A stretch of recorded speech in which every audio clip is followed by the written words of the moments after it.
Good morning and welcome sa atin pong Bread Talk, kung saan atin pong pinag-aaralan ang salita po ng Diyos, maging ang buhay ng atin pong Panginoong Hesus. Well, para po sa mensahe ni Penkalab sa atin ng Panginoon ngayon pong umaga, mga kapatid, bago na naman pong book ang atin pong pag-aaralan. Ano po?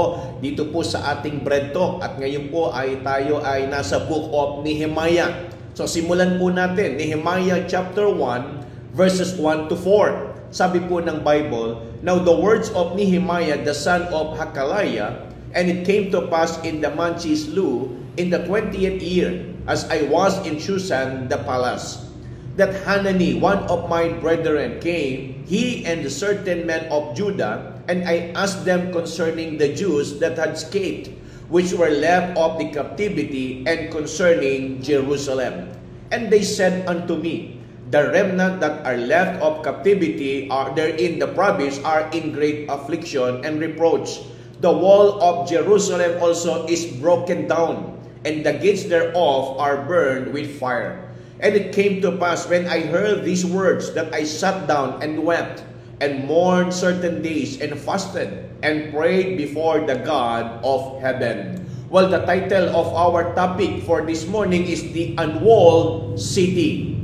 Well, again, the title of our message is The Unwalled City. Well, actually, kung inyo pong pag-aaralan, mga kapatid, at talagang susundan ito pong istorya ng Book of Nehemiah, ito po ay kumbaga umiikot sa bayan ng Panginoon, na kung papaano sila po ay muling bumabangon.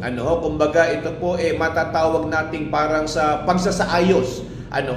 Yung bayan na kumbaga nasira, yung wall na bumagsak. So mga kapatid, ito po ay pagtutuwid din ng Diyos sa kanila. At the same time, dito rin nila maipapakita kung paano sila bumabangon sa kanila pong pangit na naging kalagayan. Kaya nga mga kapatid, kung mapapansin po ninyo, ganito po kahalaga ang Jerusalem sa harapan po ng Panginoon. Well, actually, kung titignan ho natin in Psalm chapter 137 verses 5 to 6, ito ho yung sinasabi ng Bible. Ganito po kaimportante o kahalaga ang Jerusalem o yung bayan ng Panginoon sa kanyang harapan. Sabi po ng mga talata, "If I forget thee," Psalm 137 verses 5 to 6, "If I forget thee, O Jerusalem, let my right hand forget her cunning.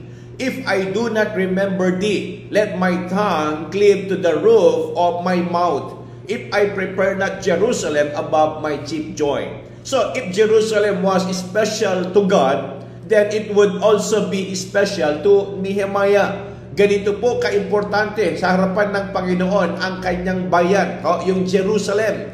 Well, ang sabi ho ng Bible, ganito rin po ang naging pagtingin nitong si Nehemiah, na kung papaanong ipinakita niya sa kanya pong naging reaksyon yung kanya pong narinig na balita na ang bayan ng Panginoon ay bagsak, yung wall sira. Kaya nga, the bad state of the people and the bad state of the city walls were intimately connected. Kung papaanong yung kanilang tinutuluyan sira, ganun din po ang kalagayan ng mga tao. And in the ancient world, a city without walls was a city completely open and vulnerable to its enemies. They had no defense, no protection at all. So imagine, yun ho ang kalagayan ng bayan ng Panginoon. Pakinggan po ninyo, bayan ng Diyos, pero pinayagan ng Diyos na maranasan yung ganong situation. An unwalled city was always vulnerable and unable to safely house people and valuables. So, paano mo nga naman masasabing safe ka sa isang lugar na halos wala naman talagang nagbabantay o walang nagkukubli? If there were anything of value and in an unwalled city, it could be stolen away easily because there was no defense to stop it. Walang magagawa yung mga tao kasi anytime pwede silang lusubin ng magnanakaw, pwede silang lusubin ng mga gagawa sa kanila ng masama. Those living in unwalled city live in a constant stress and tension. They never knew when they might be attacked and brutalized. So sa madalit salita, parang sila'y natutulog na parang manok na mayat-maya gising ng gising.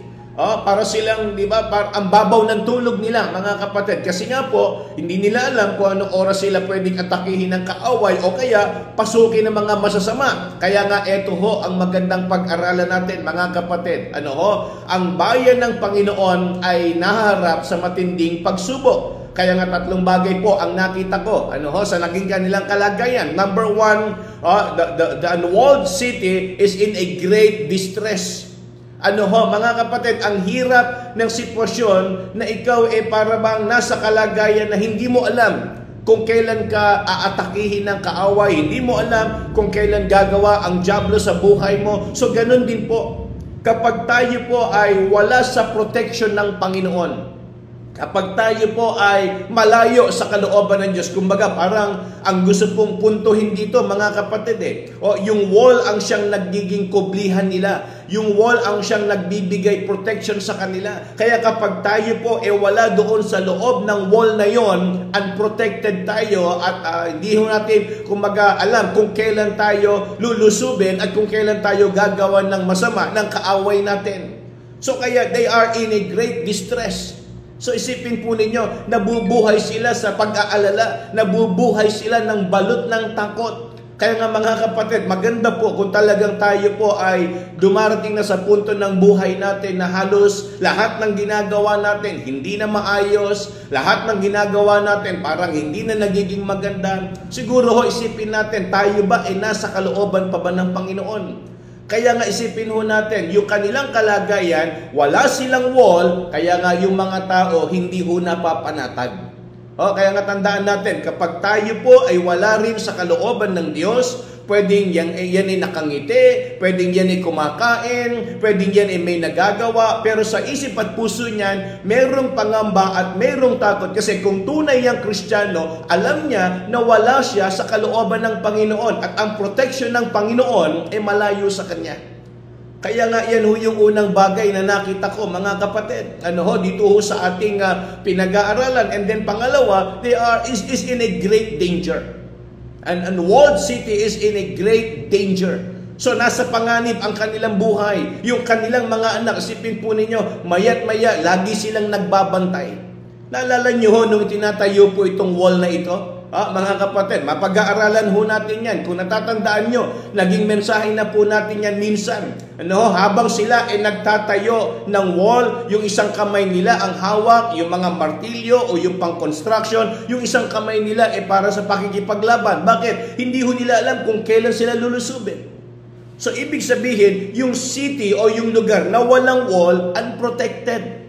So nasa panganib, nahaharap sila sa panganib. Kaya nga mga kapatid, yun ang naging kalagayan ng bayan ng Diyos. Sila po ay nasa kalagayan laging nagbabantay kasi nga alam nila walang nagpo-protekta sa kanila. Yan yung pangalawa. And last but not the least, the unwalled city, ito yung kalagayan ng bayan ng Panginoon, is in great disgrace. Ito ang pinakakalunos-lunos dito, mga kapatid. Kumbaga, parang sa katawan ng tao, para kang hinubaran.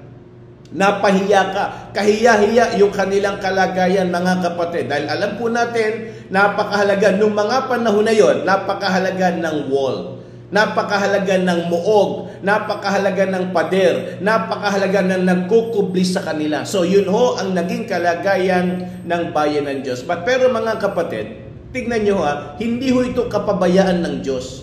Hindi ito yung parabang ginawa ng Diyos sa kanila dahil ang Diyos po ay nakalimot sa kanyang pangako, ang Diyos po ay nagpabaya, kundi kung bakit ito nangyari sa kanila. Kung maalala po ninyo, ito po ay continuation pa rin ng istorya ng bayan ng Panginoon mula doon sa mga pinag-aralan nating aklat.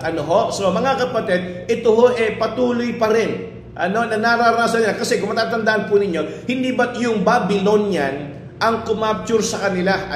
Yung Babylonian ang nag-undersiege sa kanila.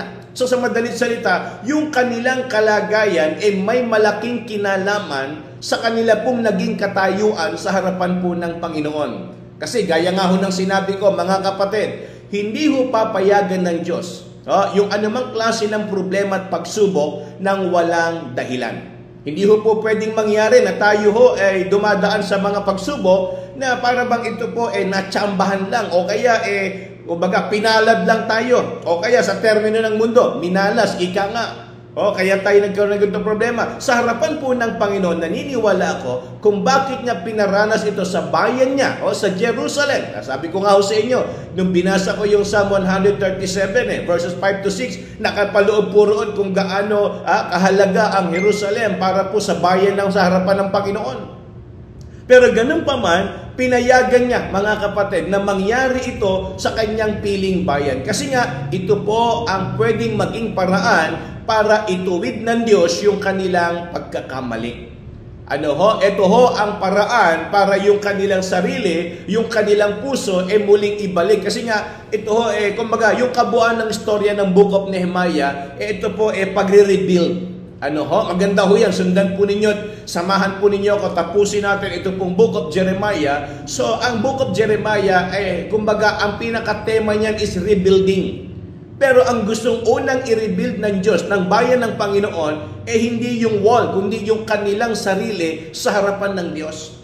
Yung kanilang buhay na nasira, yung kanilang puso na nalayo sa Panginoon. Yun po ang unang-unang dahilan at nais ng Panginoon na gawin ng kanyang mga tao. Kaya nga ito ho ang nakita ko, mga kapatid, any great work of God begins with God doing a great work in somebody. And try to imagine, si Nehemiah, nasa magandang kalagayan, cupbearers po siya, mga kapatid, maayos yung kanyang sitwasyon, pero nung nalaman niya yung balita, sabi nga ng Bible, nalambot yung kanyang tuhod, halos hindi siya makatayo at nalalangin na lang sa harapan ng Panginoon na sana mayroong gawin ang Diyos para sa Jerusalem.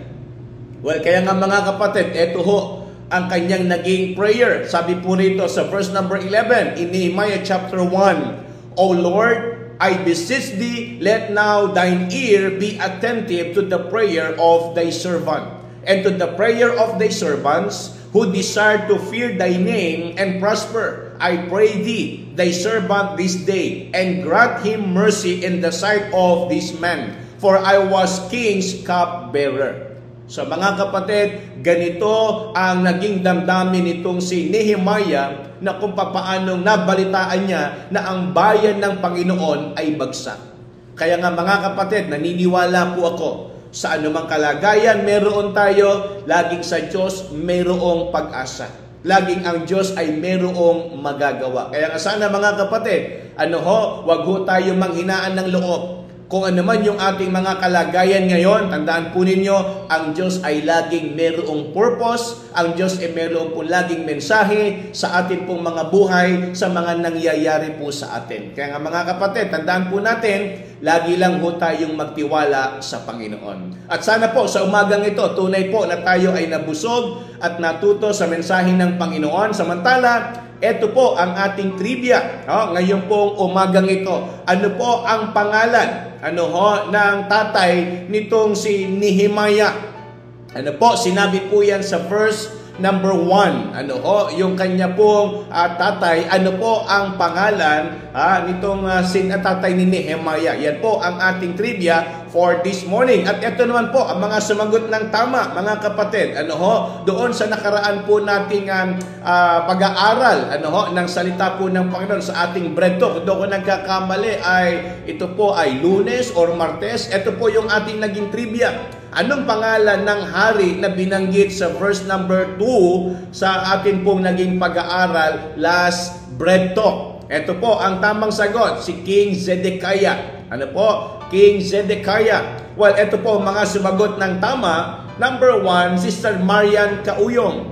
And then number 2, si Ate LD Bautista. And then number 3, si Ninang Kiten. Mga kapatid, sila po ang top 3 sa ating pong nakaraang bread talk. Mga kapatid, congratulations po kay Sister Marian, kay Ate LB, at maging kay Ninang Kiten. Pwede ba palakpakan po natin sila, mga kapatid?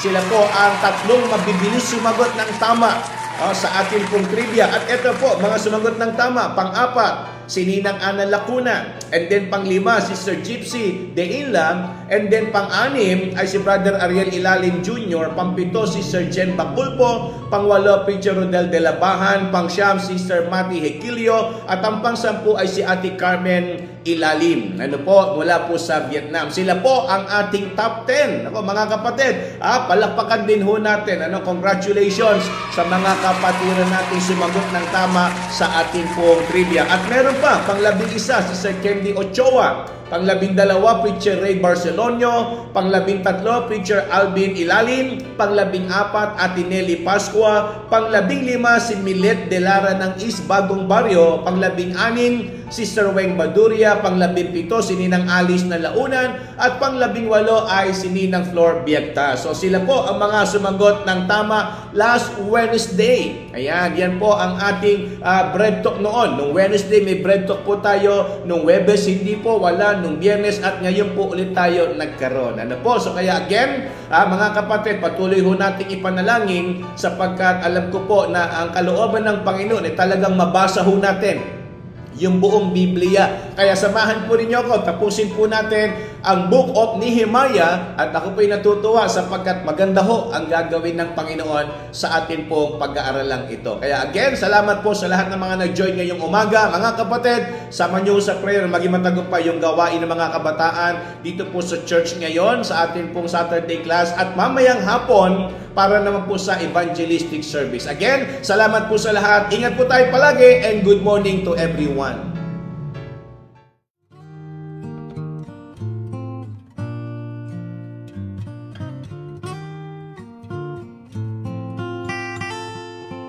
Father of lights, giver of gifts, there is no shadow in you.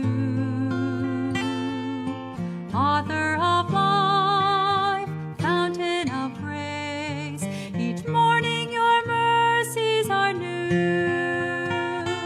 And you never change, and you never lie.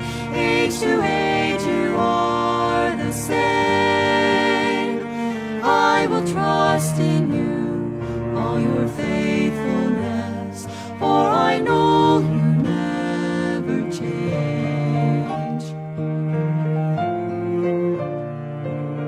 Father of love, source of all good, tower of strength and my shield, when you gave your Son for those who rebel, your love for the world was revealed. And you never change, and you never lie. Age to age you are the same. I will trust in you, all your faithfulness, for I know you never change.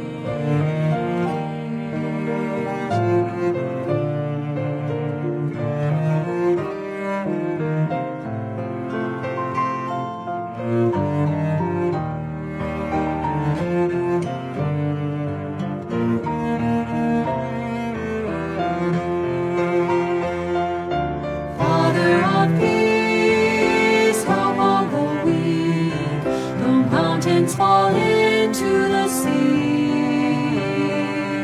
though tempests may rage,